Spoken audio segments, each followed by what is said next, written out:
আসসালামু আলাইকুম গাইজ, মই জেচমিন আৰু আপোনালোকে চাই আছে জেচমিন মিনি ব্লগ। জাৰ্মানৰ যিটো 5 বছৰৰ পৰা 6 বছৰৰ ভিতৰত ভেকচিন এটা দিয়ে, সেইটোৰ সময় হ'ল আৰু সেইকাৰণে ৰাতিপুৱাৰ পৰা আৰমানৰ চকুৰ পানী হৰাই পৰি আছে। তাৰ বাপেকে তাকে বুজাই আছে যে তুমি ভেকচিনটো দিয়াৰ লগে লগে ষ্ট্ৰং হৈ যাবা। ভেকচিনেশ্যনৰ পিছৰ সময়খিনি মাক বাপেকৰ কাৰণে আটাইতকৈ কষ্টৰ সময় থাকে। গোটেই ৰাতি ল'ৰা ছোৱালীয়ে যিহে আমনি কৰে, সেই আমনি মনত থাকিয়েই যায়, কেতিয়াও পাহৰিব নোৱাৰি।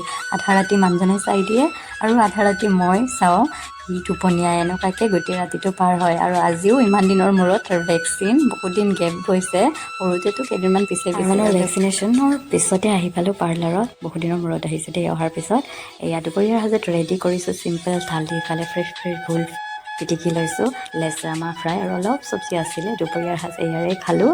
আৰু নাৰ্ছে কৈ দিছিলে জ্বৰ উঠিব।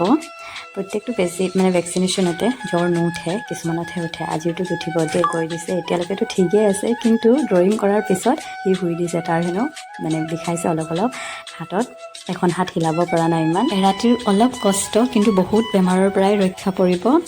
সেইকাৰণে আৰু কষ্ট কৰি মেলি ভেকচিনটো দিয়াবই লাগে, ভয় খাব নালাগে। আজিৰ মিনি ব্লগ ইমানতে সামৰিলোঁ।